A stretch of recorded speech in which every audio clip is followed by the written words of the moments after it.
बात उन दिनों की है जब श्रीराम का अश्वमेघ यज्ञ चल रहा था। श्रीराम के अनुज शत्रुघ्न के नेतृत्व में असंख्य वीरों की सेना सारे प्रदेश को विजित करती जा रही थी। यज्ञ का अश्व प्रदेश प्रदेश जा रहा था। इस क्रम में कई राजाओं के द्वारा यज्ञ का घोड़ा पकड़ा गया, लेकिन अयोध्या की सेना के आगे उन्हें झुकना पड़ा। शत्रुघ्न के अलावा सेना में हनुमान, सुग्रीव और भरत पुत्र पुष्कल सहित कई महारथी उपस्थित थे, जिन्हें जीतना देवताओं के लिए भी संभव नहीं था। कई जगह भ्रमण करने के बाद यज्ञ का घोड़ा देवपुर पहुंचा, जहां राजा वीरमणि का राज्य था। राजा वीरमणि अति धर्मनिष्ठ तथा श्रीराम एवं महादेव के अनन्य भक्त थे। उनके दो पुत्र रुक्मांगद और शुभंगद वीरों में श्रेष्ठ थे। राजा वीरमणि के भाई वीरसिंह भी एक महारथी थे। राजा वीरमणि ने भगवान शंकर की तपस्या कर उन्हें प्रसन्न किया था और महादेव ने उन्हें उनकी और उनके पूरे राज्य की रक्षा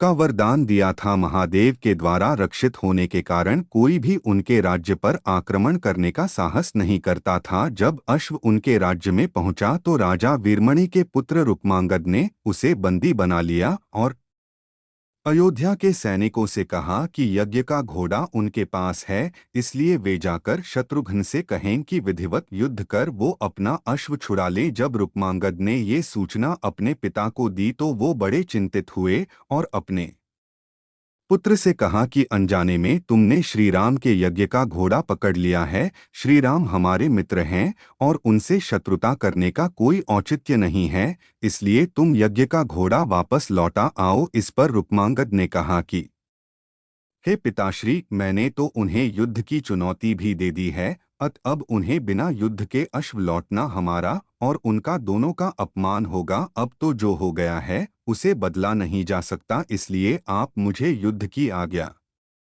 दें। पुत्र की बात सुनकर वीरमणि ने उसे सेना सुसज्जित करने की आज्ञा दे दी। राजा वीरमणि अपने भाई वीरसिंह और अपने दोनों पुत्र रुक्मांगद और शुभांगद के साथ विशाल सेना लेकर युद्ध क्षेत्र में आ गए। इधर जब शत्रुघ्न को सूचना मिली कि उनके यज्ञ का घोड़ा बंदी बना लिया गया है तो वो बहुत क्रोधित हुए एवं अपनी पूरी सेना के साथ युद्ध के लिए युद्ध क्षेत्र में आ गए। उन्होंने पूछा कि उनकी सेना से कौन अश्व को डोट छुड़ाएगा, तो भरत पुत्र पुष्कल ने कहा कि तातश्री, आप चिंता न करें, आपके आशीर्वाद और श्रीराम के प्रताप से मैं आज ही इन सभी योद्धाओं को मारकर अश्व को मुक्त करता हूँ। वे दोनों इस प्रकार बात कर रहे थे कि पवनसुत हनुमान ने कहा कि राजा वीरमणि के राज्य पर आक्रमण करना स्वयं परमपिता ब्रह्मा के लिए भी कठिन है, क्योंकि ये नगरी महाकाल द्वारा रक्षित है। अत उचित यही होगा कि पहले हमें बातचीत द्वारा राजा वीरमणि को डोट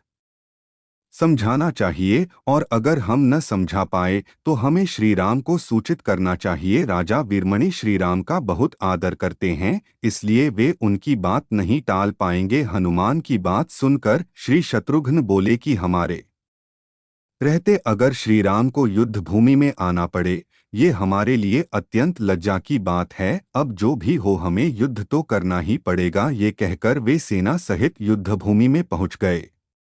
भयानक युद्ध छिड़ गया। भरत पुत्र पुष्कल सीधा जाकर राजा वीरमणि से भिड़ गया। दोनों अतुलनीय वीर थे। वे दोनों तरह तरह के शस्त्रों का प्रयोग करते हुए युद्ध करने लगे। हनुमान राजा वीरमणि के भाई महापराक्रमी वीरसिंह से युद्ध करने लगे। रुक्मांगद और शुभांगद ने शत्रुघ्न पर धावा बोल दिया। पुष्कल और वीरमणि में बड़ा घमासान युद्ध हुआ। अंत में पुष्कल ने वीरमणि पर 8 नाराज बाणों से वार किया। इस वार को राजा वीरमणि सह नहीं पाए और मूर्छित होकर अपने रथ पर गिर पड़े। वीरसिंह ने हनुमान पर कई अस्त्रों का प्रयोग किया पर उन्हें कोई हानि न पहुंचा सके। हनुमान ने एक विकट पेड़ से वीरसिंह पर वार किया, इससे वीरसिंह रक्तवमन करते हुए मूर्छित हो गए। उधर श्री शत्रुघ्न और राजा वीरमणि के पुत्रों में असाधारण युद्ध चल रहा था। अंत में कोई चारा न देखकर शत्रुघ्न ने दोनों भाइयों को नागपाश में बांध लिया। अपनी विजय देखकर शत्रुघ्न की सेना के सभी वीर सिंहनाद करने लगे। उधर राजा वीरमणि की मूर्छा दूर हुई तो उन्होंने देखा कि उनकी सेना हार के कगार पर है। ये देखकर उन्होंने भगवान रुद्र का स्मरण किया। महादेव ने अपने भक्त को मुसीबत में जानकर वीरभद्र के नेतृत्व में नंदी, भृंगी सहित सारे गणों को युद्ध क्षेत्र में भेज दिया। महाकाल के सारे अनुचर उनकी जय जयकार करते हुए अयोध्या की सेना पर टूट पड़े। शत्रुघ्न, हनुमान और सारे लोगों को लगा कि जैसे प्रलय आ गया हो। जब उन्होंने भयानक मुख वाले रुद्रावतार वीरभद्र, नंदी, भृंगी सहित महादेव की सेना देखी तो सारे सैनिक भय से कांप उठे। शत्रुघ्न ने हनुमान से कहा कि जिस वीरभद्र ने बात ही बात में दक्ष प्रजापति का मस्तक काट डाला था और जो तेज और समता में स्वयं महाकाल के समान है, उसे युद्ध में कैसे हराया जा सकता है। ये सुनकर पुष्कल ने कहा कि हे तातश्री, आप दुखी मत हो। अब तो जो भी हो, हमें युद्ध तो करना ही पड़ेगा। ये कहता हुए पुष्कल वीरभद्र से, हनुमान नंदी से और शत्रुघ्न भृंगी से जा भिड़े।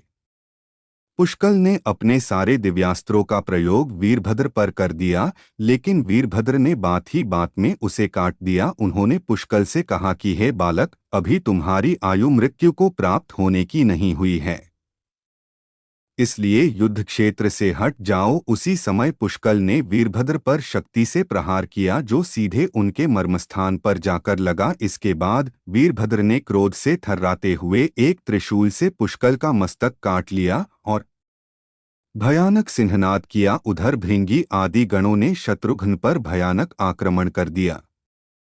अंत में भृंगी ने महादेव के दिए पाश में शत्रुघ्न को बांध दिया। हनुमान अपनी पूरी शक्ति से नंदी से युद्ध कर रहे थे। उन दोनों ने ऐसा युद्ध किया जैसा पहले किसी ने नहीं किया था। दोनों श्रीराम के भक्त थे और महादेव के तेज से उत्पन्न हुए थे। काफी देर लड़ने के बाद कोई और उपाय न देखकर नंदी ने शिवास्त्र का प्रयोग कर हनुमान को पराभूत कर दिया। अयोध्या के सेना की हार देखकर राजा वीरमणि की सेना में जबरदस्त उत्साह आ गया और वे बाकी बचे सैनिकों पर टूट पड़े। ये देखकर हनुमान ने शत्रुघ्न से कहा कि मैंने आपसे पहले ही कहा था कि ये नगरी महाकाल द्वारा रक्षित है, लेकिन आपने मेरी बात नहीं मानी। अब इस संकट से बचा का एक ही उपाय है कि हम सब श्री राम को याद करें। ऐसा सुनते ही सारे सैनिक शत्रुघ्न, पुष्कल एवं हनुमान सहित श्री राम को याद करने लगे। अपने भक्तों की पुकार सुनकर श्री राम तत्काल ही लक्ष्मण और भरत के साथ वहां आ गए। अपने प्रभु को आया देख सभी हर्षित हो गए एवं सबको ये विश्वास हो गया कि अब हमारी विजय निश्चित है। श्री राम के आने पर जैसे पूरी सेना में प्राण का संचार हो गया। श्री राम ने सबसे पहले शत्रुघ्न को डोट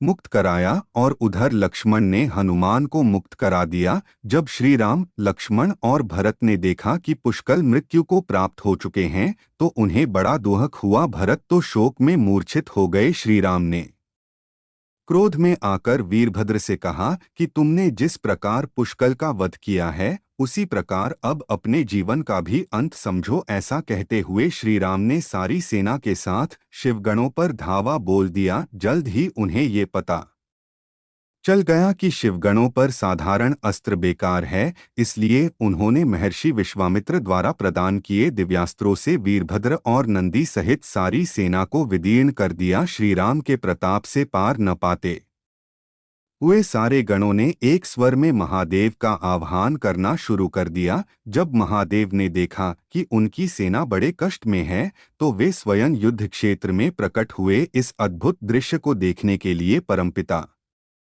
ब्रह्मा सहित सारे देवता आकाश में स्थित हो गए। जब महाकाल ने युद्ध क्षेत्र में प्रवेश किया तो उनके तेज से श्री राम की सारी सेना मूर्छित हो गई। जब श्री राम ने देखा कि स्वयं महादेव रणक्षेत्र में आए हैं, तो उन्होंने शस्त्र का त्याग कर भगवान रुद्र को दंडवत प्रणाम किया एवं उनकी स्तुति की। उन्होंने महाकाल की स्तुति करते हुए कहा कि हे सारे ब्रह्मांड के स्वामी, आपके ही प्रताप से मैंने महापराक्रमी रावण का वध किया। आप स्वयं ज्योतिर्लिंग में रामेश्वरम में पधारे। हमारा जो भी बल है वो भी आपके आशीर्वाद के फलस्वरूप ही है। ये जो अश्वमेघ यज्ञ मैंने किया है वो भी आपकी ही इच्छा से ही हो रहा है, इसलिए हम पर कृपा करें। और इस युद्ध का अंत करें। ये सुनकर भगवान रुद्र बोले कि हे राम, आप स्वयं विष्णु के दूसरे रूप हैं, मेरी आपसे युद्ध करने की कोई इच्छा नहीं है। फिर भी चूंकि मैंने अपने भक्त वीरमणि को उसकी रक्षा का वरदान दिया है, इसलिए मैं इस युद्ध से पीछे नहीं हट सकता। अत संकोच छोड़कर आप युद्ध करें। श्री राम ने इसे महाकाल की आज्ञा मानकर युद्ध करना शुरू किया। दोनों में महान युद्ध छिड़ गया, जिसे देखने देवता लोग आकाश में स्थित हो गए। श्री राम ने अपने सारे दिव्यास्त्रों का प्रयोग महाकाल पर कर दिया, पर उन्हें संतुष्ट नहीं कर सके। अंत में उन्होंने पाशुपतास्त्र का संधान किया और भगवान शिव से बोले कि हे प्रभु, आपने ही मुझे ये वरदान दिया है कि आपके द्वारा प्रदत्त इस अस्त्र से त्रिलोक में कोई पराजित हुए बिना नहीं रह सकता। इसलिए हे महादेव, आपकी ही आज्ञा और इच्छा से मैं इसका प्रयोग आप पर ही करता हूँ। ये कहते हुए श्री राम ने वो महान दिव्यास्त्र भगवान शिव पर चला दिया। वो अस्त्र सीधा महादेव के हृदयस्थल में समा गया और भगवान रुद्र इससे संतुष्ट हो गए। उन्होंने प्रसन्नतापूर्वक श्री राम से कहा कि आपने युद्ध में मुझे संतुष्ट किया है, इसलिए जो इच्छा हो वर मांग लें। इस पर श्री राम ने कहा कि हे भगवान, यहाँ इस युद्ध क्षेत्र में भ्राता भरत के पुत्र पुष्कल के साथ असंख्य योद्धा वीरगति को प्राप्त हो गए हैं, उन्हें कृपया जीवन दान दीजिए। महादेव ने मुस्कुराते हुए तथास्तु कहा और पुष्कल समेत दोनों ओर के सारे योद्धाओं को जीवित कर दिया। इसके बाद उनकी आज्ञा से राजा वीरमणि ने यज्ञ का घोड़ा श्री राम को लौटा दिया और अपना राज्य रुक्मांगद को सौंप कर वे भी शत्रुघ्न के साथ आगे चल दिए। जय श्री राम। सब्सक्राइब करें सनातन धर्म को।